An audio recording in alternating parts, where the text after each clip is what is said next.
Listening পার্টটা হলো যে আইএলটিএস এর পরীক্ষার মধ্যে সবচেয়ে ইজি মডিউল। আপনি যদি ভালো স্কোর পেতে চান, লিসেনিং এর কোনো বিকল্প নাই। আপনার লিসেনিং ভালো করতেই হবে। যখন হচ্ছে আপনি লিসেনিং এ ভালো একটা নাম্বার ক্যারি করতে পারবেন, দেখবেন যে আপনার ওভারঅল ব্র্যান্ড স্কোরটা ভালো হচ্ছে। সেই কারণে আমি প্রত্যেককেই বলি, অলওয়েজ বলি যে আপনি লিসেনিং এ ফোকাস করেন। লিসেনিং আসলেই ইজি একটা মানে মডিউল। এটা ছাড়া আপনি ভালো স্কোর কখনোই পাবেন না। এখন লিসেনিং ইমপ্রুভ করার জন্য আমাদের কি কি করা লাগবে, আমি সাজেস্ট করবো যে আপনারা কেমব্রিজের যে 10 থেকে 19 বইটা আছে, আপনারা হচ্ছে সেই বইগুলো পড়ে ফেলবেন। আপনারা হচ্ছে প্রতি বইয়ে 4টা ভিডিও পাবেন, 4টা কোশ্চেন পাবেন। পার্ট 1, মানে passage 1, passage 2, passage 3, passage 4।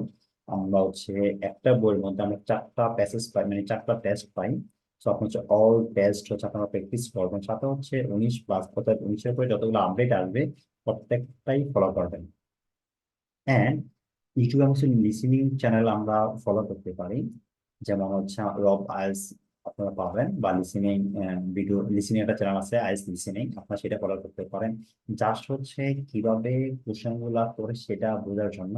And আপনারা কেমব্রিজের বইয়ের মধ্যে যে অ্যাকসেন্টটা পান, বা মানে যতটা অ্যাকসেন্ট পান বা যেভাবে কথা বলে, মনে রাখেন রিয়েল এক্সামের মধ্যে সেম ভাবেই কথা বলবে। এই সেম সেম বলতে এই টাইপেরই কথা বলবে, তবে অ্যাকসেন্ট দুইতে চেঞ্জ হয়। একজন ব্যক্তি, সাপোজ আমরা হচ্ছে লিসেনিং এর মধ্যে 40টা কোশ্চেন পাই।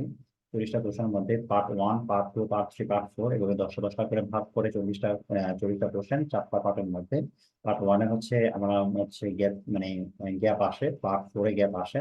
আর পার্ট 2 তে হচ্ছে আমরা এমসিকিউ পাই, বা ম্যাপ পাই, বা ডাবল এমসিকিউ পাই। তারপর হচ্ছে পার্ট 3 তে আমরা বক্স পাই বা এমসিকিউ পাই। সো আমরা হচ্ছে এই টাইপের কোশ্চেনগুলো হচ্ছে আমাদের লিসেনিং মধ্যে আমরা দেখতে পারি, বা উম, এগুলোই আসে মূলত। আর লিসেনিং টাইপের গুলো, লিসেনিং এর মধ্যে কোন টাইপের কোশ্চেন গুলো আসে, আপনারা হচ্ছে আমাদের ভিডিওগুলো দেখেন। আগের ভিডিওগুলোতে ওখানে হচ্ছে আমাদের কোশ্চেন প্যাটার্ন নিয়ে, মানে কোশ্চেন টাইপ নিয়ে আলোচনা করা আছে, যে আপনার কোন কোন কোশ্চেন গুলো হচ্ছে লিসেনিং এর মধ্যে আসবে। ইউটিউব লিসেনিং চ্যানেল যেটা বললাম, যে রব আইএলটিএস আর হচ্ছে আইএলটিএস লিসেনিং, আপনার দুটো ভিডিও ফলো করতে পারেন। আমি মনে করি যে আপনার দুটো ফলো করেন, আর বাইরে করা দরকার নেই। অনেকে মনে করে যে ভাই আমি হচ্ছে মুভি কখনো দেখি না, আমাকে অনেকে সাজেস্ট করে মুভি দেখার জন্য। আর হ্যাঁ, পডকাস্ট, আমি পডকাস্ট ভুলে গেছি। সো আপনারা হচ্ছে পডকাস্টটা ফলো করবেন, এই শুনবেন। কারণ লিসেনিংটা হচ্ছে আমরা ওকে পাই, আমরা শুনে টেস্ট দিব, টেস্ট দিয়ে হচ্ছে আমরা বাসায় প্র্যাকটিস করবো। আর পডকাস্ট হচ্ছে আপনি কোথাও মানে ঘুরতেছেন, খাইতেছেন, চলাফেরা করতেছেন, না খাওয়ার সময়, না খাওয়ার সময় আপনার ঘুরতে পাবেন, খাওয়ার সময় পড়াশোনা করার দরকার নাই। আপনার যখন হয়তো কোথাও হাঁটাহাঁটি করতেছেন, কোথাও বেড়াতে গেছেন, তখন পডকাস্ট আপনি শুনবেন। কানেক্টে হেডফোন লাগাইয়া হচ্ছে শুনতে থাকবেন। পডকাস্টটা আপনার অনেক ইমপ্রুভ করে লিসেনিং এ। আর কেমব্রিজ বা যে ইউটিউবের মধ্যে যে ভিডিওগুলো আছে, জাস্ট টেস্ট দিবেন, এগুলো হচ্ছে মক টেস্টের মতো হয়ে যাবে। যে এগুলাতে আপনি যে নাম্বার পাবেন, আশা করি যে আপনি এরকমই পাবেন, এভারেজ পাবেন।